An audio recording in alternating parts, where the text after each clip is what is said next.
Hello everyone, welcome you all in my YouTube channel unique aviation. आज की video में हम बात करने वाले हैं प्रेशराइजेशन की, क्योंकि बहुत ढेर सारे लोग इस बात में कंफ्यूज होते हैं कि आखिर प्रेशराइजेशन की एक्चुअल मीनिंग होती क्या है। तो आज हम एक्चुअल मीनिंग के बारे में भी बात करेंगे और ये एयरक्राफ्ट में यूज़ और कंट्रोल कैसे होता है इसके बारे में भी बात करेंगे। तो चलिए स्टार्ट करते हैं।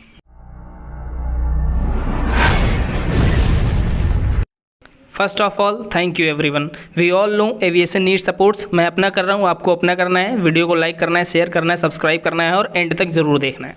तो अब हम स्टार्ट करते हैं अपना प्रेशराइजेशन। देखिए, pressurization is a method by which we can maintain a comfortable pressure in the aircraft at higher altitudes. इसका मतलब क्या है कि प्रेशराइजेशन की हेल्प से हम एक अच्छा कंफर्टेबल प्रेशर मेंटेन करते हैं अपने एयरक्राफ्ट के अंदर जब वो हायर एल्टीट्यूड पे उड़ रहा होता है, 40-45 हज़ार फीट पे उड़ रहा होता है या इससे ऊपर उड़ रहा होता है। ठीक है, तो ये तो एक डेफिनेशन हो गई कि इसका मतलब प्रेशराइजेशन होता है।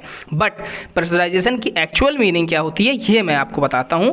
प्रेशराइजेशन का मतलब होता है कि बाहर से एयर प्रोवाइड कराना केबिन के अंदर, ताकि उस केबिन में सांस लेने के लिए एयर की कमी ना पड़े। इसको कहते हैं प्रेशराइजेशन। और इससे क्या होगा, हमारे ऑक्सीजन का लेवल मेंटेन होगा हमारे केबिन में, और जैसे ही ऑक्सीजन का लेवल हम मेंटेन कर लेंगे अपने केबिन में, हमें किसी को भी सांस लेने में प्रॉब्लम नहीं होगी। ये होती है actual meaning of the pressurisation. तो चलिए, आपको ये तो असली बात क्लियर हो गई कि प्रेशराइजेशन की एक्चुअल मीनिंग क्या होती है। तो आई थिंक क्लियर हो गया होगा। अब कोई भी प्रेशराइजेशन सिस्टम हो, कोई भी दुनिया का प्रेशराइजेशन सिस्टम हो, जरूरी नहीं है वो एयरक्राफ्ट में यूज़ हो रहा हो। वो एयरक्राफ्ट में भी यूज़ हो रहा है तो उसे 5 चीज़ों की ज़रूरत पड़ती है। ठीक है, जो पहली चीज़ की ज़रूरत पड़ती है वो होता है सोर्स ऑफ एयर। भाई, कहीं से तो हमें एयर लाना पड़ेगा ना केबिन को प्रेशराइज करने के लिए या अपने सेक्शन को प्रेशराइज करने के लिए। दूसरी चीज़ जो रिक्वायर्ड होती है वो होती है a means of controlling cabin pressure. मतलब जो केबिन में हम हवा डाल रहे हैं वो उसके कंट्रोलिंग की बात होनी चाहिए कि ऐसा ना हो ज़्यादा हो जाए, कम हो जाए। ठीक है, वो प्रॉपर लेवल में मेंटेन रहे। तीसरी और ख़ास बात कि हमें एक लिमिटिंग सिस्टम को इंट्रोड्यूस करना है। मतलब कि अगर किसी भी वजह से प्रेशर बढ़ जाता है तो उसके लिए हमारे पास सेफ्टी डिवाइसेस होनी चाहिए।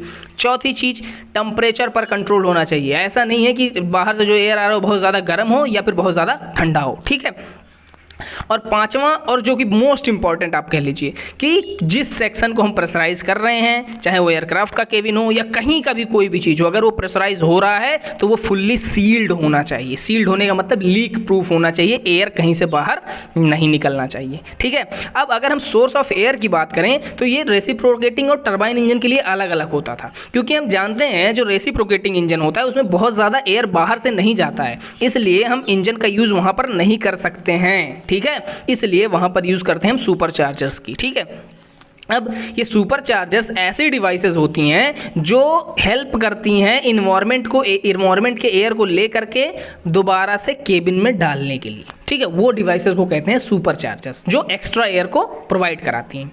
और टरबाइन इंजन में तो हम जानते ही हैं ब्लीड एयर का यूज़ किया जाता है। क्यों? क्योंकि ब्लीड एयर बहुत ही आसानी से हमें मिल जाता है किसमें? टरबाइन इंजन में, ना कि रेसिप्रोकेटिंग इंजन में। तो इतनी बात आपको क्लियर हो गई। तो ये हो गई सोर्स ऑफ एयर की बात। ठीक है, अगर हम प्रेशराइजेशन के कंट्रोल की बात करें तो उसका, और ये बहुत ही इंपॉर्टेंट क्वेश्चन है कि आखिर प्रेशराइजेशन एयरक्राफ्ट में कैसे कंट्रोल किया जाता है, तो उसके लिए हम एक वाल्व का यूज़ करते हैं जिसको कहते हैं कंट्रोल वाल्व, या फिर उसी को आउटफ्लो वाल्व भी बोला जाता है। ठीक है, क्योंकि हम जानते हैं कि हम एयर तो लगातार दे रहे हैं केबिन में, तो अगर हम उसको रिलीज़ नहीं करेंगे, उसे बाहर नहीं निकालेंगे, तो ऐसे में क्या होगा कि एक तो पहली बात पुरानी एयर बहुत देर तक रहेगी, और दूसरी बात इससे प्रेशर लगातार बढ़ता रहेगा। ठीक, तो इसके लिए हम क्या करते हैं, एयरक्राफ्ट के बैक सेक्शन में, जनरली बैकवर्ड सेक्शंस में एक आउटफ्लो वाल्व लगा होता है जिसका काम ये होता है कि जैसे जैसे हमारी एयर पुरानी होती जाती है केबिन में, वो धीरे धीरे according to our pressure requirements, जितना हमने प्रेशर सेट करके रखा है उस हिसाब से वो ओपन हो जाती है और बाहर एयर को रिलीज़ करती रहती है। ठीक है, तो ये काम हो गया कंट्रोल वाल्व का। ठीक है, अगर हम लिमिटिंग की बात करें कि प्रेशर को लिमिट कैसे किया जाता है, तो उसके लिए हम सेफ्टी डिवाइसेस यूज़ करते हैं जिसको हम सेफ्टी वाल्व या फिर प्रेशर रिलीफ वाल्व भी कहते हैं। ठीक है, इसका काम ये होता है जब एक लिमिट से ज़्यादा प्रेशर केबिन में हो जाए तो ये वेल्व्स ओपन हो जाते हैं और एक्स्ट्रा अमाउंट ऑफ प्रेशर को रिलीज करके दोबारा से ये बंद हो जाते हैं। ठीक है, टेम्परेचर कंट्रोल की बात करें तो उसके लिए हमने ऑलरेडी बता रखा है अपने प्रीवियस वीडियोस में, मैंने एयर कंडीशनिंग बता रखी है कि कैसे कैसे होता है। अगर रेसिप्रोकेटिंग इंजन है तो वेपर साइकिल सिस्टम का यूज़ करते हैं, अगर वो टरबाइन इंजन है तो उसमें एयर साइकिल सिस्टम का यूज़ किया जाता है, ठीक है। और सेक्शन तो बिल्कुल जिस सेक्शन को हम प्रेशराइज कर रहे हैं वो सील्ड होना चाहिए, लीक प्रूफ होना चाहिए, ये तो आपने देखा भी होगा एयरक्राफ्ट में जनरली, ठीक है। तो ये बात हो गई हमारे प्रेशराइजेशन की। आई थिंक आपको पूरी तरीके से सारी चीज़ें क्लियर हो गई होंगी। अब ये जो हम कंट्रोलिंग की बात कर रहे थे कि प्रेशराइजेशन कंट्रोल होता कैसे है, उसमें एक और एक्स्ट्रा वाल्व का यूज़ किया जाता है जिसको कहते हैं नेगेटिव प्रेशर रिलीफ वाल्व। इससे क्वेश्चन आते हैं इसलिए मैं इसको डिस्कस कर रहा हूँ। इसका काम ये होता है, जिस तरह प्रेशर रिलीफ का काम क्या होता है, जब केबिन के अंदर प्रेशर बढ़ जाए तो वो प्रेशर को बाहर रिलीज कर देता है इन्वायरमेंट में।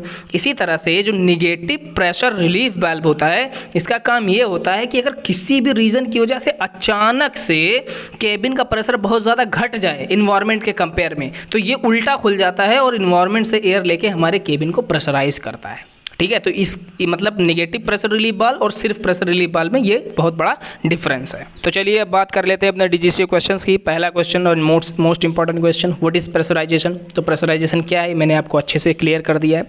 रिक्वायरमेंट क्या होती है प्रेशराइजेशन के लिए, 5 चीज़ें होती हैं, source of air, means of controlling, means of limiting, temperature control and the section should be sealed means leak proof, ठीक है। सोर्सेज ऑफ एयर की बात करें तो रेसिप्रोकेटिंग इंजन में सुपर चार्जर्स का यूज़ किया जाता है, और अगर टरबाइन इंजन की बात करें तो ब्लीड एयर से काम चल जाता है। सेफ्टी डिवाइसेस की बात करें, आखिर की सेफ्टी डिवाइसेस कौन कौन सी यूज होती हैं, तो उसमें मैंने बता दिया pressure relief valve, negative pressure relief valve, safety valve, इनका यूज़ किया जाता है। कंट्रोलिंग की बात करें तो उसमें कंट्रोल वाल्व या फिर आउटफ्लो वाल्व का यूज़ किया जाता है। टेम्परेचर कंट्रोल के लिए एयर कंडीशनिंग का यूज़ किया जाता है।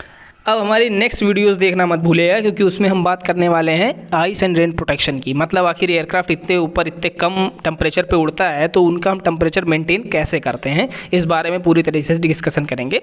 अगर आपको वीडियो पसंद आई है तो लाइक शेयर सब्सक्राइब करना बिल्कुल मत भूलिए, सब तक पहुँचाइए ताकि सबकी हेल्प हो सके। Thank you.